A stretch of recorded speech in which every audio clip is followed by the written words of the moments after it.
এই অংশটুকু যুবক যুবতীরা খুব ভালো করে শুনেন। দিনী বোন, যাদের বয়স হায়েজ হয়ে গেছে, যাদের হায়েজ হয়েছে, এখান থেকে শুরু করে সবাই যারা বালেগ হয়েছে আমরা ছেলেরা, সবাই ভালো করে কথাটা শুনেন।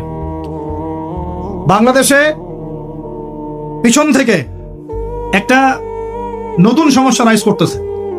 সমস্যাটা হচ্ছে, এমনিতেই আমাদের ছেলে মেয়েদের মধ্যে হারাম সম্পর্ক ছিল।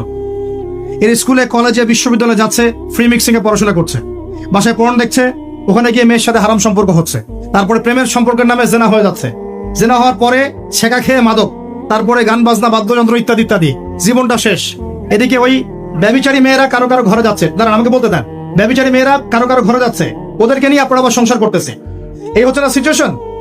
একজনের 5টা গার্লফ্রেন্ড, একজনের 4টা গার্লফ্রেন্ড, আরেকজনের 3টা বয়ফ্রেন্ড, 4টা বয়ফ্রেন্ড। এই ধাপগুলো পার হয়ে হয়ে এরা সংসারের জীবনে আসতেছে যখন বয়স হয়ে যাচ্ছে 25-30। সমস্যা কিন্তু এটা ম্যাক্সিমাম সবার ক্ষেত্রে হচ্ছে বলবো না, অনেক একটা বড় অংশ এই সমস্যা ফেস করতেছে। এর মধ্যে এই ফ্রি মিক্সিং এর মধ্যে শুরু হয়েছে নতুন একটা জিনিস, যে ভালোবাসার আবার লিঙ্গ কি, ভালোবাসার আবার এখানেই শুরু হয়েছে ছেলে ছেলে জেনা করা এবং মেয়ে মেয়ে জেনা করা। ছেলে ছেলে জেনা করা আর কি বললাম বলেন, মেয়ে মেয়ে জেনা করা, নাউজুবিল্লাহ। এটা কমে লুত, এর শাস্তি আসবে যদি আমরা তওবা করে ফিরে না আসি। এর উপরে এখন শুরু হয়েছে ভালোবাসার আবার ধর্ম কি, ভালোবাসার আবার, আমার সাথে বলেন কি বললাম, ভালোবাসার আবার, এদিকে মনোযোগ দেন, ভালোবাসার আবার কি, ভালোবাসার আবার কি। এই কথাটা, এই স্লোগানটা দিয়ে কি করা হচ্ছে আপনারা শুনেন।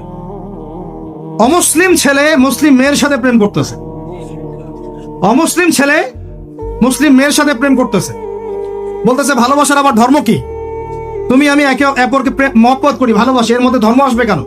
বলছে তুমি আমার ধর্মে দীক্ষিত হয়ে যাও, অথবা আমি তোমার ধর্ম কবুল করে মুসলমান হয়ে যাব।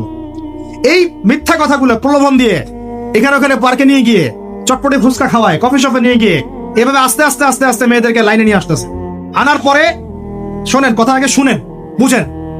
আপনি ঠিক বললেও ঠিক, এটা না বললেও ঠিক, চলতেছে, এটাই সমাধান।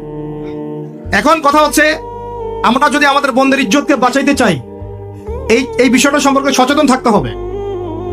মেয়েদেরকে ফুসলিয়ে ফাসলিয়ে এভাবে প্রেমের জালে ফেলে শেষমেশ বেডে নিয়ে গিয়ে ধর্ষণ বা গণধর্ষণ করে মেয়ের ওই ওভারির মধ্যে ওদের বীর্যপাত করে দিয়ে ওই ছেলেটার কোনো খবর পাওয়া যায় না, লাপাত্তা হয়ে যায়। কোনো কোনো ক্ষেত্রে টাকার বিনিময়ে মেয়েদেরকে পাচার করারও অভিযোগ পাওয়া গেছে।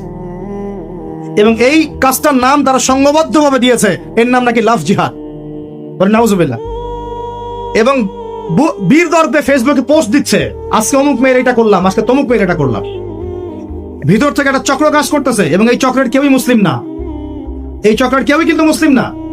বাইরে আবার পরিচয় দিতে পারে যে আমি মুসলিম, আমার নাম অমুক, নাম পরিবর্তন করে মুসলিম মেয়েদেরকে ফুসলিয়ে ফাসলিয়ে এই জেনার ফাঁদে ফেলে ওর পিছনে কিছু টাকা খরচ করে, কিছু সময় দিয়ে ওকে প্রয়োজনে ঘুমের ওষুধ খাওয়ায়, প্রয়োজনে আবার জাদুটোনা করে, বান মারে, ওকে ওকে তাবিজ কবজ করে বিছনায় নিয়ে এসে ধর্ষণ বা গণধর্ষণ করে, ওই ভিডিওগুলো দিয়ে পরে ওকে ব্ল্যাকমেইল করে, পরে ওর কাছ থেকে টাকা খাওয়া শুরু করে, কোনো কোনো ক্ষেত্রে মেয়েদেরকে পাচারও করে দিচ্ছে।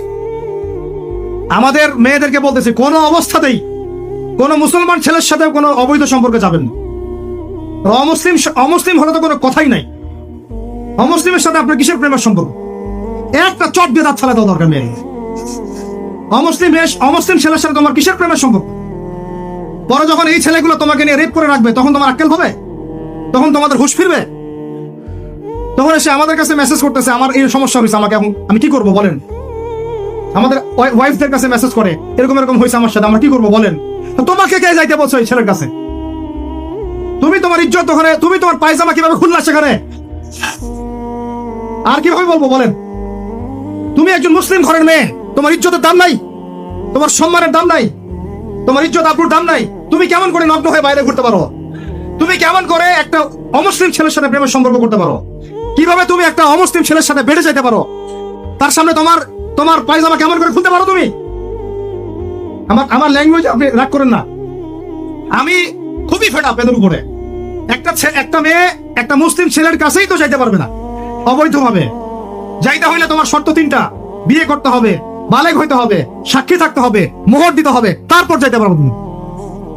মুসলিম তো মুসলিম করতে করতে এখন অমুসলিমদের সাথে প্রেম করা শুরু করছো। আর যখন অমুসলিমদের দ্বারা তোমরা ধর্ষিত হচ্ছ, তোমাদেরকে পাচার করতেছে, তখন বলে আসে আমাদের কাছে চিঠি লেখো যে আমরা এখন কি করব। এদের কি ভাই নাই? বাসায় কি বাবা নাই? বাসায় ভাই নাই?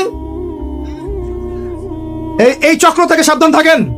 আর আমাদের সমাজে যারা দায়িত্বশীল, রাষ্ট্রে যারা দায়িত্বশীল, যারা উপরে লেভেলে আছেন, এই বিষয়গুলোর উপর কঠিন দৃষ্টি দেওয়ার জন্য আমি রিকোয়েস্ট করব। আমরা কিন্তু কোনো ধর্মের মানুষের সাথে কোনো দ্বন্দ্ব চাই না। চাই আমরা যে 50-60 বছর থেকে একসাথে বসবাস করতেছি, আমরা কি কোনোদিন কারোর সাথে মারামারি করছি? কোনোদিন দেখছেন যে খ্রিস্টান মুসলিম মারামারি হচ্ছে, ইহুদি মুসলিম মারামারি হচ্ছে বাংলাদেশে, হিন্দু মুসলিম মারামারি হচ্ছে বাংলাদেশে? দেখেছেন কখনো? এখন কি নতুন করে শুরু হলো এগুলো? আল্লাহ রাব্বুল আলামিন আমাদের দ্বীনি ভাইদেরকে বুঝদান করেন, বোনদেরকে বুঝদান করেন। কোন অবস্থাতেই মেয়েদেরকে আপনি এভাবে ছেড়ে দিয়েন না বাইরে। কোন অবস্থাতেই একটা মেয়ের হাতে অকালে মোবাইল ফোন তুলে দিয়েন না। কোথায় যাচ্ছে খোঁজ রাখেন, কার সাথে মিশছে খোঁজ রাখেন। একটা বাড়ির সম্মান নষ্ট হয়ে গেলে কখনো ফিরে আসে না। একটা মেয়েকে অপহরণ করেছিল রাজা তাহির, মুসলিম মেয়েকে। সেই ইজ্জতের বদলা নেওয়ার জন্য 17 জন ঘর সাওয়ার নিয়ে, কতজন? মাত্র 17 জন ঘর সাওয়ার নিয়ে মোহাম্মদ বিন কাসিম এই সিন্ধুর রাজা দাহিরকে আক্রমণ করে ওই জায়গা পরাজিত করেছিল। একটা মেয়েকে নিয়ে ঘটনা ঘটেছিল। আমাদের বোনের ইজ্জতের এত বড় দাম। একজন নারী, শোনেন, একজন নারী বনু কাইনুকার বাজারে গিয়েছিলেন তার প্রয়োজনে। ইহুদি তার শ্লীলতাহানি করেছে, তার সতর খুলে দিয়েছিল একজন ইহুদি। এটা দেখে একজন মুসলিম ভাই সেখানে থাকতে না পারে ওই ইহুদির গর্দান নামিয়ে দেয়। এই ইস্যুকে কেন্দ্র করে ইহুদিরা মিলে ওই ভাইকে শহীদ করে। তখন ওই বাজারে ওই ভাই ছাড়া আর কেউ ছিল না, একজনই ভাই ছিল। এরপরে এই মামলা আসলো নবীর দরবারে সাল্লাল্লাহু আলাইহি ওয়াসাল্লাম। এটা মদিনার ঘটনা। নবী সাল্লাল্লাহু আলাইহি ওয়াসাল্লাম ওই সাহাবীকে তো দোষারোপ করেনই নাই, ওই সাহাবীকে দোষারোপ করেন নাই, বরং নিজে বর্ম পরে অন্য সাহাবীদেরকে বলেছেন তোমরা বের হও, আমরা বনু কাইনুকা আক্রমণ করবো, ওকে এখান থেকে বের করে দিন। একজন দিনী বোনের ইজ্জতের বদলা নেওয়ার জন্য পুরো বনু কাইনুকার ইহুদিদের সাথে যুদ্ধ হয়েছে। আর আমাদের বোনরা স্বেচ্ছায় ইজ্জত বিলি দিচ্ছ। তোমরা হচ্ছে মাটির তলে চলে যাও, তোমাদের বেঁচে থাকা চেয়ে মাটির তলে চলে যাও। তোমরা নিজেরা স্বেচ্ছায় ইজ্জতের বিসর্জন দিচ্ছ। আমি ইয়াং ছেলেপেলেদেরকে বলছি, ভাই আমরা আসছি আল্লাহর ইবাদত করতে, এখানে আল্লাহর দিনকে জিন্দা করতে, আল্লাহর দিনকে সমাজে কায়েম করতে। জিনার সাথে আমাদের কি সম্পর্ক থাকতে পারে? পর্নের সাথে আমার আপনার কি সম্পর্ক থাকতে পারে? আপনার আমার এরকম হারাম সম্পর্কের সাথে কি সম্পর্ক থাকতে পারে? এগুলো কোন অবস্থাতে আমরা ধার কাছে যাবো না ইনশাআল্লাহ। আল্লাহ রাব্বুল আলামিন আমাদের ভাইদেরকে বুঝদান করেন, বোনদেরকে বুঝদান করেন। আমি যা বলেছি আমাকে আমল করার তৌফিক দান করেন, আপনাদের সবাইকে আমল করার তৌফিক দান করেন।